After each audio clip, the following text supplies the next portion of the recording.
자, 오늘 설교 제목 한번 해봅니다. 구속사의 섭리를 발견해야 합니다. 시작. 구속사의 섭리를 발견해야 합니다. 한 번 더. 구속사의 섭리를 발견해야 합니다.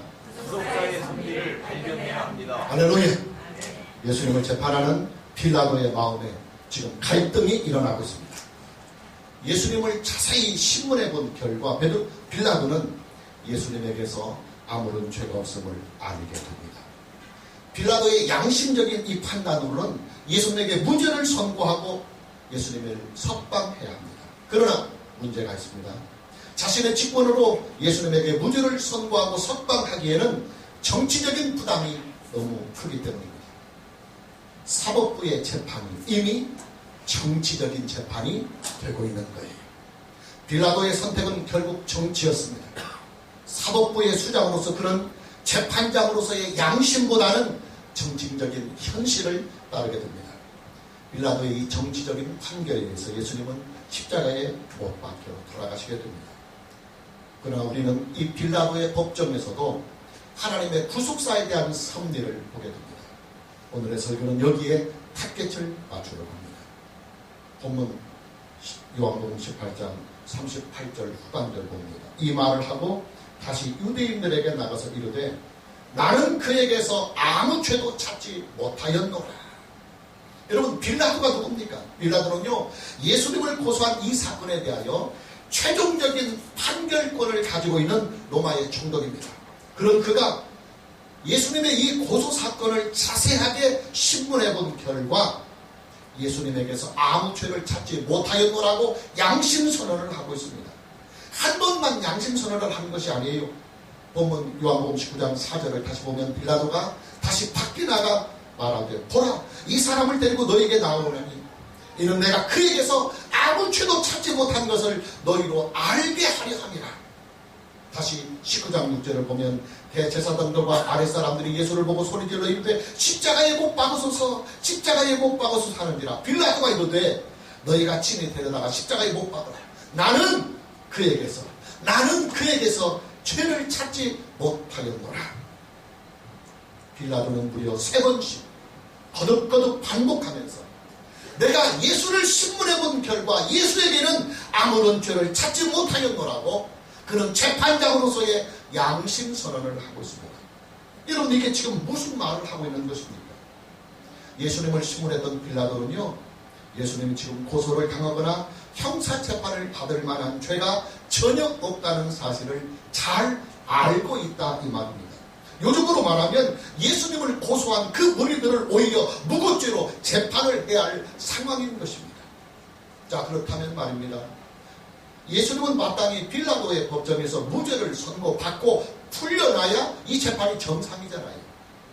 여러분, 한번 상식적으로 생각해 보세요. 재판이라고 하는 것은 재판관의 법적인 양심에 따라서 판결하는 거예요. 빌라도는 예수 고소 사건의 최종적인 심판관입니다. 그런 그가 예수님을 신문해 본 결과 예수님에게서는 아무런 죄를 찾지 못하였다고 한다면 그는 이 재판의 최종적인 권위자로서 마땅히 예수님에게 무죄를 선고하고 예수님을 석방하고 또 예수님을 죽이려고 하는 자들로부터 적극적으로 예수님을 보호해야 이게 재판관의 법적인 양심입니다. 그러나 빌라도는 그렇게 하지 못했습니다. 빌라도는 유대인들의 정치적인 압력에 결국은 정치적인 타협을 하고 맙니다. 그리고는 예수님을 십자가에 못 박으라고 하는 정치적인 판결을 마지막으로 남기게 되는 것입니다. 여러분, 우리가요, 사도신경을 고백할 때 뭐라고 고백합니까? 본디오 빌라도에게 고난을 받으사 십자가에 못 박혀 죽으시고 이렇게 고백하고 있습니다. 빌라도 총독의 최종적인 이 판결로 인해서 예수님은 결국 십자가에 못 박혀 돌아가시게 되는 것입니다. 그러나 여러분, 우리는 여기에서 하나님의 구속사의 섭리를 발견해야 하고 또 발견하게 됩니다. 하나님은 십자가에 못 박혀 죽으시는 예수님의 무죄성, 예수님이 죄가 있어서 죽는 것이 아니라 자신의 죄 때문에 죽는 것이 아니라 우리의 죄를 대신하기 위하여 죄 없는 자가 죽었다고 하는 이 사실을 최종적인 재판장을 통해서 예수 사건을 신문한 최종적인 권위 있는 재판장의 입을 통해서 예수의 무죄성을, 예수가 죄가 없음을 세상에 선포하고 계시는 것입니다. 재판관의 양심을 통해서 비록 그가 정치적인 압력에 굴복해서 예수님을 십자가형으로 선고는 하지만 그의 양심 속에서는 세 번씩이나 거듭거듭 예수는 죄가 없다고 고백하게 만들었던 것입니다. 재판관인 빌라도의 양심을 통해서 나는 그에게서 아무 죄도 찾지 못하였다, 나는 그에게서 죄를 찾지 못하였다고 하는 예수님의 이 무죄를 세상을 향하여 던지게 하신 것입니다. 예수님의 이 무죄가 예수님을 신문하고 예수님을 재판한 빌라도 총독에 의해서 만천하에 공개가 되고 선포가 되는 것입니다. 재판관의 법적인 양심에 따라 내가 비록 비굴하여서 정치적인 타협을 통하여 그에게 십자가의 형을 내리기는 하지만 내가 이 법적인 양심 속에서는 그를 신문해 본 결과 나는 그에게서 아무런 죄를 찾지 못하였노라고 하는 이 재판관의 양심 선언이 세 번씩이나 이 법정에서 이루어지고 있다는 사실입니다. 죄가 전혀 없으신 예수님이 왜 십자가에 못 박혀 죽으셔야만 했느냐? 하나님의 구속자를 위하여 죽으시는 것입니다. 세상을 구원하시고자 하시는 하나님의 그 구속사의 섭리에 따라서 예수님은 속죄의 제물로 죽으시는 것입니다. 하나님의 구속사의 이 섭리에 따라서 예수님은 대속의 제물로 십자가에 죽으시는 것입니다. 하나님의 이 구속사의 섭리에 따라서 예수님은 십자가에서 우리를 위한 화목의 제물이 되어 주시는 것입니다. 죄인인 내가 죽어야 할 그 자리에 예수님이 나를 대신하여 들어가셔서 나를 대신하여 죽으셨습니다. 죄인인 내가 받아야 할 그 심판의 자리에 예수님이 나를 대신하여 들어가 주셔서 예수님이 나를 대신하여 십자가의 형으로 심판을 받으셨습니다. 죄인인 내가 못 박혀야 할 그 십자가에 예수님이 나를 대신하여 들어가셔서 내 죄를 대신하여 그분이 피를 흘리시며 십자가에 못을 박혀 돌아가시는 것입니다. 겉으로 보기에 예수님의 죽음은 유대 지도자들의 농간, 그리고 유대 백성들의 우매함, 그리고 빌라도 총독의 정치적인 이해관계가 서로 엉켜져서 억울하게 죽은 것처럼 보여집니다. 그러나 실체적인 진실은 따로 있습니다. 예수님의 죽음은 단순히 억울하게 죽은 정치적인 희생양의 죽음이 아닙니다. 그 실제적 진실이 뭐냐? 하나님의 구속사의 섭리에 따라서 예수님은 십자가에 못 박히셨고 하나님의 구속사의 섭리에 따라서 예수님은 죽으셨던 것입니다. 오늘 보면 요한복음 19장 10절에서 11절 말씀을 함께 봅니다. 빌라도가 이르되 내게 말하지 아니하느냐? 내가 너를 놓을 권한도 있고 십자가에 못 박을 권한도 있는 줄 알지 못하느냐? 예수께서 대답하시되 위에서 주지 아니하였더라. 하나님을 말하는 거죠. 하나님의 권세를 위에서 주지 아니하였더라면 나를 해야 할 권한이 내게 빠졌어요. 네게는 없었으니 그러므로 나를 네게 넘겨준 자의 죄는 더 크다. 자, 빌라도는 예수님 앞에서 의기양양하게 이렇게 거들먹거립니다. 내가 너를 놓을 권한도 있고 너를 십자가에 못 박을 권한도 나에게 있다. 예수님을 죽이기도 하고 살리기도 할 이 권한이 빌라도 총독 자기 자신에게 있다는 말이에요. 그러니 너는 내 앞에서 어떻게 해서든지 한번 살려달라고 사정을 해보라고 하는 것입니다. 그러나 예수님은 빌라도 총독에게 단호하게 말합니다. 위에서 주지 아니하였다. 하나님의 권세가 아니라면, 하나님의 뜻이 아니라면 나를 해야 할 권한이 없었습니다. 할렐루야. 예수님을 죽이기도 하시고 살리기도 하시는 실제적인 이 권한은, 이 권세는 빌라도 총독에게 있었던 것이 아니라 위에 계신 하나님 아버지의 뜻에 있었다는 사실입니다. 예수님의 죽음은 하나님 우리 아버지의 뜻대로 죽는다 이 말입니다. 하나님 아버지의 뜻이 무엇입니까? 우리가 요한복음을 이미 강의하면서 줄기차게 이 요한복음의 주제는 하나님의 일, 하나님의 뜻인데 이 하나님 일과 하나님의 뜻이 뭐냐면 하나님의 구속사다. 하나님께서 세상을 구원하시는 예수 그리스도 안에서 세상을 구원하시는 하나님의 이 구속사가 요한복음의 주제입니다. 그런데 그런 하나님 아버지의 이 구속사의 뜻에 따라서, 섭리에 따라서 예수님은 십자가에 죽으신다 이 말입니다. 그래요 여러분, 예수는 죄가 없이 죽으셨습니다. 전혀 죄가 없으신 분이 십자가의 형으로 죽임을 왜 당해야만 했느냐? 예, 우리의 죄를 대신 속죄하기 위해서, 우리의 죄를 대신 속죄해 주시기 위해서 십자가형이라고 하는 가장 무거운 형벌로 우리를 대신하여 십자가의 죽임을 당하셨던 것입니다. 할렐루야. 그러기에 예수님의 그 십자가의 자리는, 예수님이 죽으신 그 십자가의 자리는 내 죄를 용서받을 수 있는 죄사함의 자리가 되는 것입니다. 할렐루야. 또 예수님의 그 죽으신 십자가의 자리는 내 죄에 대한 모든 책임을 온전하게 면책받을 수 있는 면책의 자리인 것입니다. 예수님께서 나를 대신하여 죽으신 그 예수님의 십자가의 자리는 하나님과 내가 화평한 관계를 다시 회복할 수 있는 화목의 자리가 되는 것입니다. 예수님이 죽으신 그 십자가의 자리는 죄인인 내가 감히 하나님을 만날 수 있는 하나님과의 만남의 자리가 된다 이 말이에요. 오늘 저와 여러분 모두에게 예수님이 내 죄를 대신하여 죽으신 그 속죄의 그 십자가의 그 자리에서 예수 그리스도의 구속하신 은혜 안에서 하나님을 만나는 은혜가 있기를 주님의 이름으로 축복합니다. 두 번째로 예수님보다도 바라바를 구하는 신앙이 되어서는 안 된다. 예수보다 바라바를 구하는 신앙이 되어서는 안 된다. 본문 40절을 봅니다. 18장 40절입니다. 그들이 또 소리질러 이르되 이 사람이 아니라, 예수님을 말하는 것입니다. 이 사람이 아니라 바라바라 하니 바라바는 강도였더라. 자, 빌라도는 예수님에게서 아무런 죄를 찾지 못하자 예수님을 석방하려고 노력합니다. 빌라도는 6월절 절기 때는 죄수 한 명을 석방하는 유대인의 관례가 있어요. 우리나라도 8.15 특사해가지고 명절이 되면은 죄인들을 석방하는 그런 관례가 전통이 있듯이 유대인들의 최고의 명절인 6월절에는 그들의 전통에 따라서 하나님의 자비를 베푼다 하는 형식을 통해서 죄인 한 명을 석방하는 관례가 있어요. 그래서 빌라도 총독은 그 관례를 가지고 죄 없는 예수님을 석방하려고 이렇게 묻는 것입니다.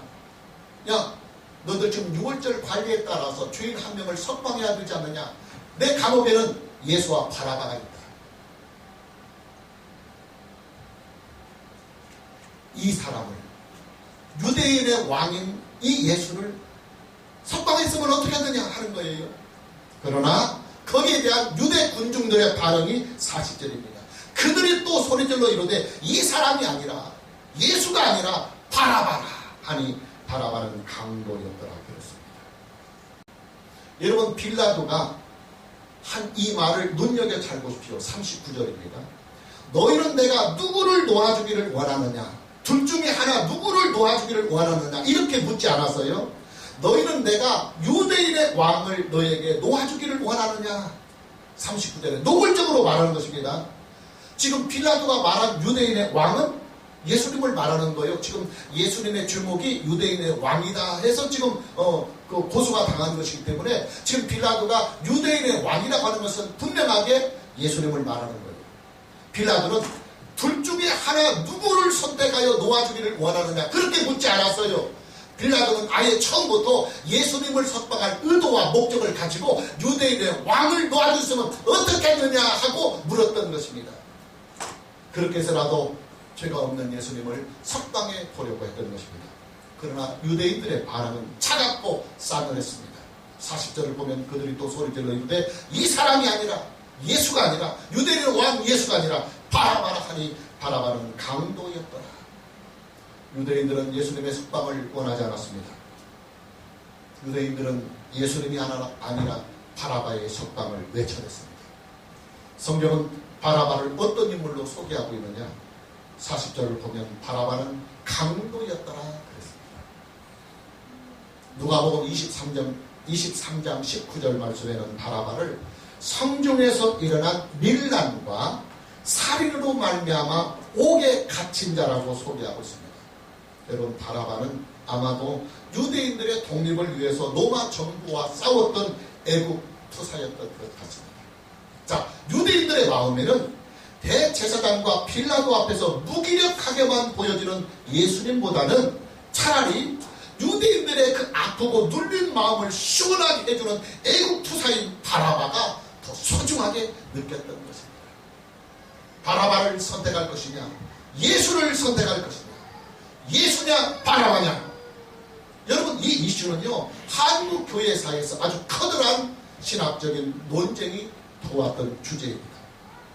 바라바란 하나님의 나라를 여러분, 우리가 지난 시간에 하나님의 구속사의 주제가, 하나님의 구속사의 목표가 최종적으로 하나님 나라의 완성이라고 했습니다. 근데 그 하나님의 나라, 하나님께서 우리에게 주시고자 하시는 그 하나님의 나라를 바라바식의 신앙은 어떻게 보고 있느냐면, 이 세상에서 하나님의 나라는 현실적으로 이루어지고 또 정치적으로 이루어져가는 하나님의 나라로 보고 있습니다. 그래서 바라바식의 신앙이라고 하는 것은 하나님의 나라가 정치적인 현실을 통해서 이 나라에 임하는 현실 신앙의 대표성을 가지고 있어요. 그러나 예수님은 하나님의 나라를 미래의 온전한 실체가 주어지는 땅으로 임하는 하나님의 나라는 예수님의 재림과 함께 주어지고, 예수님의 재림이 있기까지 그 하나님의 나라는 이 세상에서 말씀으로 임하고 성령으로 임하고 교회로 임하는 이 구속사적 신앙의 대표성을 예수님은 가지고 있습니다. 과연 우리는 바라바식으로 하나님의 나라를 추구할 것인지, 아니면 예수님식으로 하나님의 나라를 추구할 것인지 우리는 선택을 해야 합니다. 마치 유대인들이 빌라도 앞에서 예수님을 구할 것인지 아니면 바라바를 구할 것인지 양자 선택을 하듯이 말합니다. 여러분, 우리는 이미 지난주일 설교를 통해서, 말씀을 통해서 하나님 나라의 중요성을 알았습니다. 하나님의 나라는 하나님의 구속사의 완성이며, 하나님의 나라는 하나님 구속사의 목표입니다. 하나님의 나라는 복음의 완성이고, 하나님의 나라는 복음의 목표입니다. 하나님의 나라는 기독교 신앙의 최고의 완성입니다. 하나님의 나라는 예수님의 사역과 예수님의 구속의 사역의 최종적인 목표점입니다. 하나님은 이 일을 위해서 세상을 창조하셨고, 이 일을 위하여 예수 그리스도를 이 세상에 주셨고, 그리스도를 십자가에 못 박으셨으며 그를 부활케 하셨고, 그를 승천케 하셨고, 그가 지금 하나님 우편에 계시다가 장차 이 세상에 재림 맡을 때 하나님의 나라는 막연한 나라가 아니라 땅으로 주어지고 주권이 있는, 그리고 하나님 나라의 백성만이 들어가서 영원히 죽지 않고, 그리고 영원히 고통하지 않고 영원히 늙지 않는 영생 복락의 나라를 최종적으로 주시는 것, 에덴을 잃어버린 인생들에게 에덴보다 더 완전한 하나님의 나라를 실제적인 땅으로 주시고 부활한 몸으로 그 나라에 들어가서 영원히 살게 하시는 것, 이것이 바로 복음의 최종적인 목표요, 기독교 신앙의 최종적인 완성입니다. 이 중대하고도 중요한 하나님의 나라를 우리가 어떻게 보느냐에 따라서 우리의 신앙은 바라바식 신앙이 될 수도 있고 예수식 신앙이 될 수 있습니다. 바라바식 신앙이라고 하는 것은 뭐냐? 하나님의 나라를 현실 속에서 찾는 거예요. 현실 속에서 하나님의 나라의 온전한 성취를 찾는 신앙입니다. 여러분, 현실이란 무엇입니까? 예, 현실이란 정치입니다. 현실이란 우리가 만나는 경제입니다. 그리고 우리가 살고 있는 교육의 현장이며 복지의 현장이며 문화의 현장을 말합니다. 바라바식 믿음이라고 하는 것은 우리가 살고 있는 이 현실 속에서 하나님의 나라를 추구하고 하나님의 나라를 찾는 것이 바로 바라바식 신앙입니다. 그리고 명분이 분명하다고 한다면 투쟁을 통해서라도 현실 속에서 하나님의 나라를 이루고자 하는 것이 바라바 신앙인 것입니다. 바라바가 그랬어요. 바라바는 유대나라의 독립과 유대나라의 자유를 위해서 로마 정부와 싸웠던 애국 청년이었습니다. 그리고 나라의 봉기를 일으키다가 잡혀서 지금 옥에 갇히게 된 사람입니다. 그러나 여러분, 예수님은 분명하고도 명확하게 선을 그어서 말씀하셨습니다. 우리가 지난주일날 보았던 본문 요한복음 18장 36절 참고구절로 다시 봅니다. 예수께서 대답하시되 내 나라는, 하나님의 나라는 이 세상에 속한 것이 아니라 이 세상에 속한 것이 아닙니다. 만일 내 나라가 이 세상에 속한 것이었더라면 내 종들이 싸워 나로 유대인들에게 넘겨지지 않게 하였으리라. 이제 내 나라는 여기에 이 세상에 속한 것이 아니라고 예수님은 분명하게 못 받고 있습니다. 예, 예수님이 세우려고 하시는 하나님의 나라는 이 세상에 속한 나라가 아닙니다. 이 세상에서 온전하게 이루어지는 나라가 아니라는 말입니다. 만일 하나님의 나라가 이 세상에서 온전하게 이루어지는 나라라고 한다면 예수님은 자기를 죽이려고 하는 자들로부터 능히 자기를 보호하고 지킬 수 있다고 선포합니다.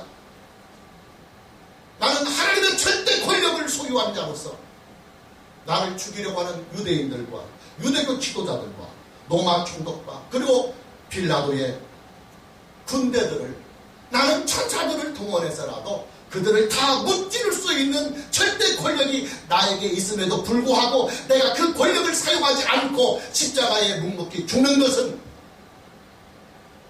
하나님의 나라는 무력으로 이루어지는 나라도 아니며 하나님의 나라는 투쟁을 통해서도 이루어지는 나라가 아니며 하나님의 나라는 혁명을 통해서 이루어지는 나라가 아니며 하나님의 나라는 이 세상에서 온전한 실체가 드러나는 나라가 아니기 때문에 그렇다는 것입니다. 예수님이 자신의 그 모든 신적인 절대 권력을 다 절제하시면서 스스로 십자가의 길을 선택하신 이유가 뭐겠습니까?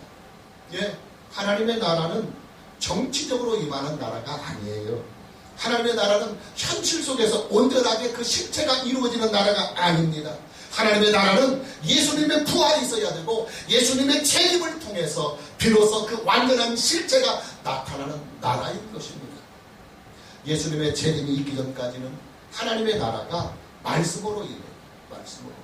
하나님의 말씀을 우리에게 주셔서 그 말씀을 믿고 순종하는 자에게 그 말씀이 성취되게 하시고 그 말씀의 은혜와 그 말씀의 능력을 겪게 하시면서 험하고 어려운 이 인생을 그 말씀을 통하여 하나님의 나라를 성령으로 만나게 하고 또 교회를 통해서 성취되게 하시는 이것이 바로 예수님의 재림이 있기 전까지 우리에게 주시는 하나님의 나라인 것입니다. 그러니 만일 우리가 바라바식으로 예수님을 믿는다고 한다면 그 신앙은 극히 현실적인 신앙이 돼요. 그리고 아주 정치적인 신앙이 됩니다. 그리고 자칫하면 폭력을 정당화하는 신앙으로 흐를 위험까지도 다분히 있는 것입니다.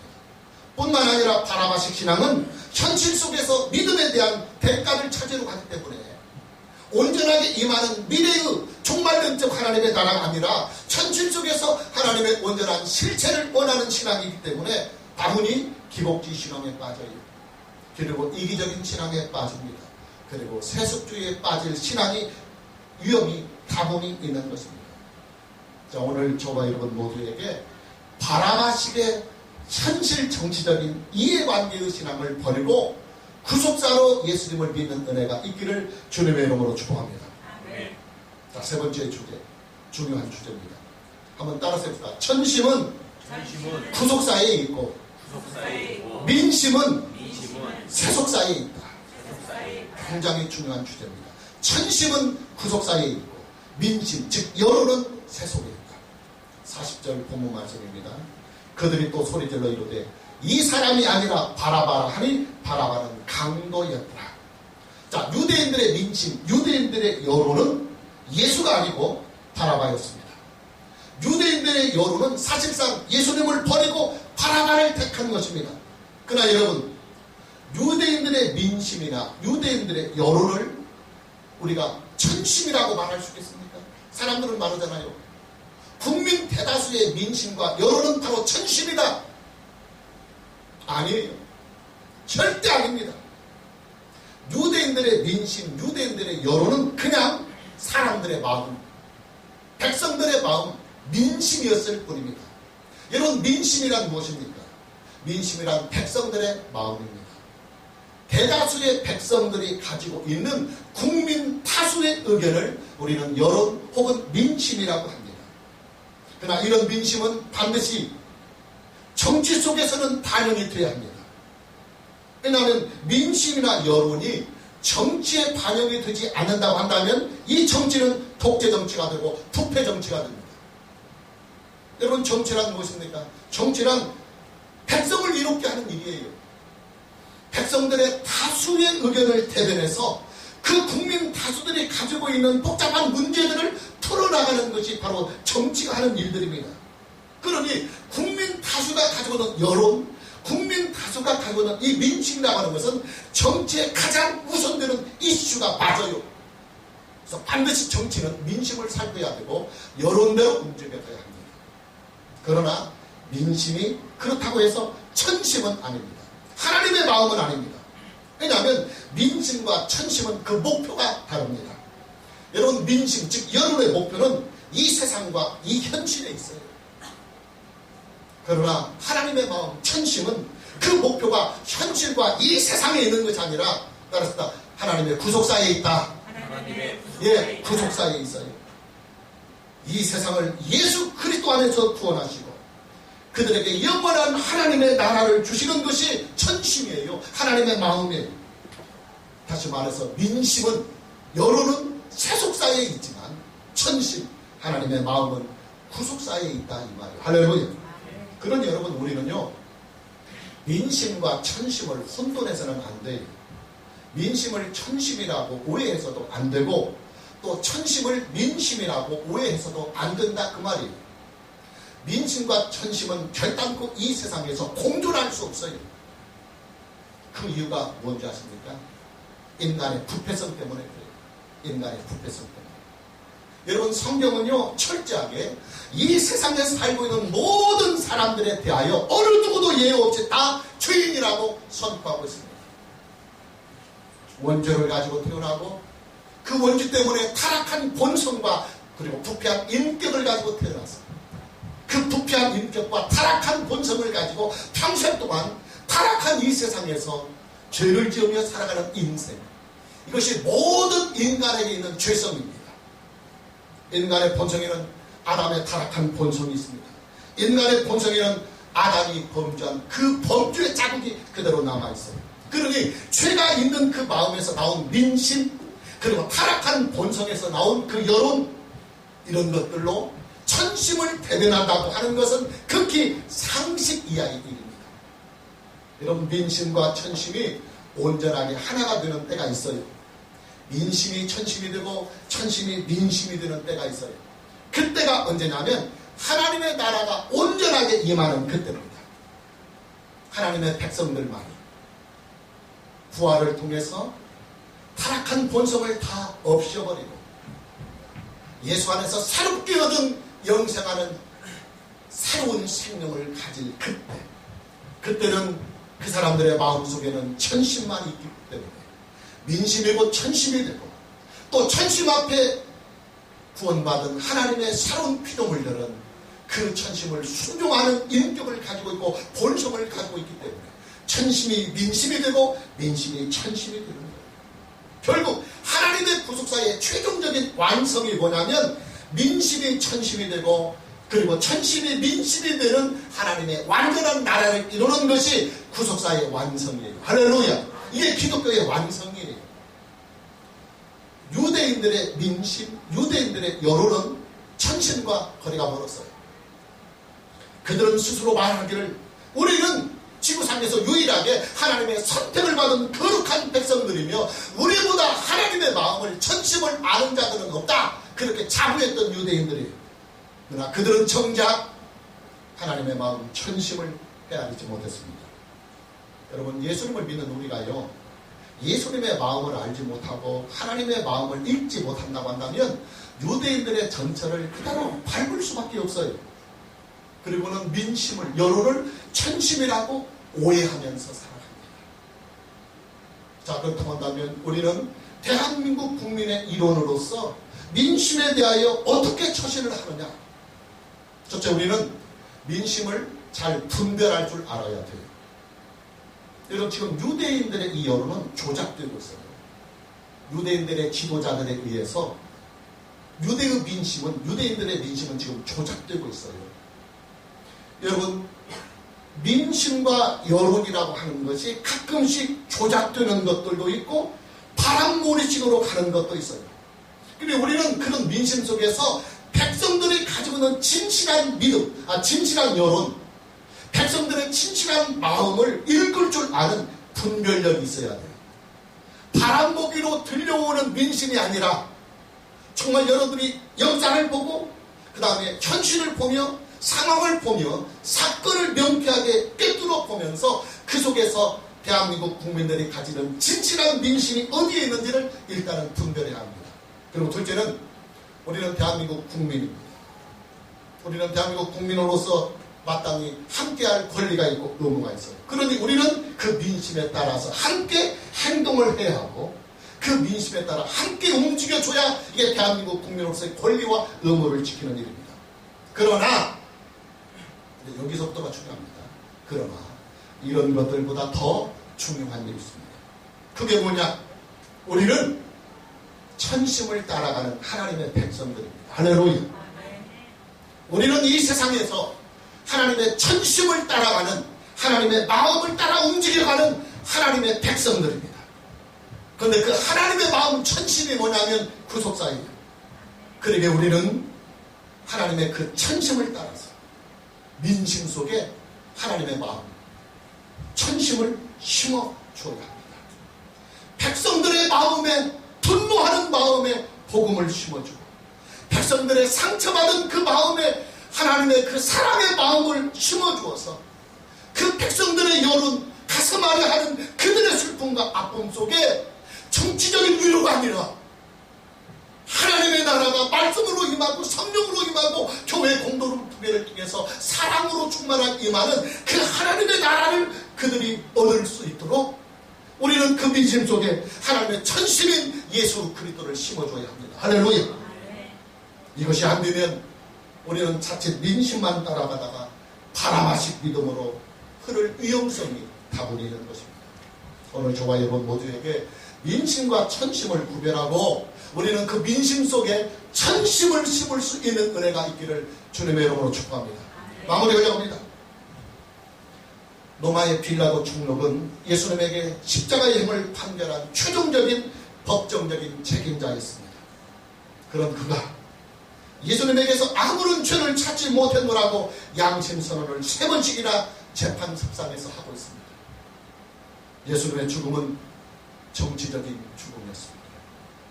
그러나 예수님은 빌라도가 생각하는 이 죽음의 의미와 또 다른 뜻을 가지고 있습니다. 나는 정치적인 희생양이 아니다. 나의 죽음은 하나님의 구속자를 향한 하나님의 뜻대로 하는 죽음이다. 할렐루야. 본문 요한복음 19장 11절입니다. 예수께서 대답하실 때 위에서 주지 아니하였더라면 나를 해할 권한이 없었으니 나의 죽음은 아버지의 뜻이다. 그리고 그 아버지의 뜻이 내 안에서 세상을 구원하는 구속사의 섭리기에 나는 하나님의 그 구속사의 섭리대로 죽을 것이며 나의 죽음이 시발점이 되어서 나의 이 십자가의 사건이 정점이 되어서 중심이 되어서 세상의 구원의 길이 활짝 열릴 것이다. 할렐루야. 예수님은 하나님의 구속사의 섭리로 자신의 죽음을 보고 있습니다. 예수님은 하나님의 구속사의 섭리에 따라 자신이 가야 할 십자가의 길을 가고 있는 것입니다. 예수님의 죽음은 하나님의 구속사의 절정이었습니다. 예수님의 죽음은 하나님의 구속사의 클라이막스요 하나님의 구속사의 중심이 된 것입니다. 예수님의 속죄의 죽음이 그 시각이어서 예수님은 다시 부활하셨습니다. 예수님의 이 속죄의 죽음이 시각이어서 예수님은 승천하셨습니다. 예수님의 속죄의 죽음이 그 시각이어서 예수님은 하나님 우편에 앉으셨습니다. 예수님의 속죄의 이 죽음이 그 시각이어서 예수님은 하나님 우편에서 만왕의 왕이 되셨고 만유의 주가 되셨습니다. 그리고 예수님의 이 속죄의 죽음이 시발점이 되었기 때문에 예수님은 다시 우리에게 오시는 것입니다. 그 시각, 그 십자가의 시각, 그 속죄의 죽음의 시각 우리의 죄를 완전하고도 영원토록 구속해 주셨고 예수님의 이 속죄의 죽음의 그 시각 우리를 온전한 실체로 나타나는 하나님 나라의 백성이 되게 하시는 것입니다. 오늘 저와 여러분 모두에게 하나님의 구속사의 이 섭리에 대하여 눈이 열리고 믿어지고 또 순종해 나가는 은혜가 있기를 주님의 이름으로 축복합니다. 할렐루야. 할렐루야.